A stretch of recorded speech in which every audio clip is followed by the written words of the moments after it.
শুধু একটা পদ পেয়ে গেলে পরে একেবারে আমি কিছু হয়ে গেলাম, আমার আর কি নাকি।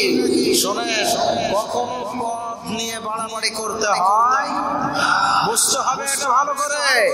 আপনি সমাজের পদ পান, মসজিদের পদ পান, আর রাষ্ট্রের পদ পান, যেখানে যে পদটা পাবেন ওই পদের মূল্য, ওই পদের মর্ম আগে বুঝতে হবে, তারপরে ওই পদের কাজ কি সেই কাজ করা শুরু করতে হবে, ঠিক কিনা?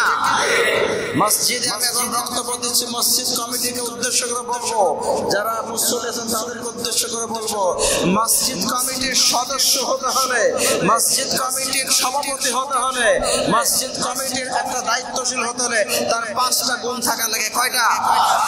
কথা বলতে হবে, কয়টা? সূরা তাওবা দেখেন, সূরা তাওবার মধ্যে আছে, আল্লাহ বলেছেন ইন্নামা ইয়া'মুরু মাসাজিদাল্লাহি মান আমানা বিল্লাহি ওয়াল ইয়াউমিল আখির ওয়া আকামাস সালাতা ওয়া আতাউজ যাকাত ওয়া আমারু বিল মা'রুফ ওয়া নাহাউনা আনিল মুনকার। আল্লাহ রাব্বুল আলামিন যখন 5টা গুণের কথা বলেছেন, কয়টা? সমাজকে আপনি উন্নত করতে চান, সমাজকে আপনি খুব সুন্দর করতে চান, তাহলে আপনাকে সূরা আল জাসিয়া জানা লাগবে। কোন সূরা? কথা বলতে হবে। কোরআন তো জীবনে পড়লেন না, জানবেন নাকি?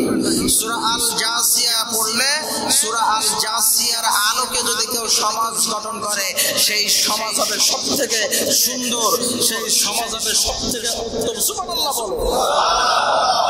জাসিয়া শব্দের অর্থই হলো উন্নয়নের মহিষোপান। সুবহানাল্লাহ বলো। আমরা কোরআন জানি না, হাদিস জানি না, খালি আন্দাজে বলি এটা করব, ওটা করব, বিশাল কিছু করব, ঘোড়ার ডিম করব। উন্নয়ন করতে হলে আগে সমাজ উন্নয়ন করতে হলে, মসজিদ ঠিক মতো চালাইতে হলে কোরআন জানা লাগবে। কি জানা লাগবে? কথা বলতে হবে, কি জানা লাগবে?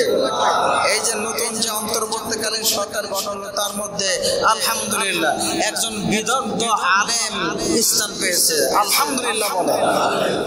এটাই হলো ইসলামের সৌন্দর্য। এটা কিসের সৌন্দর্য?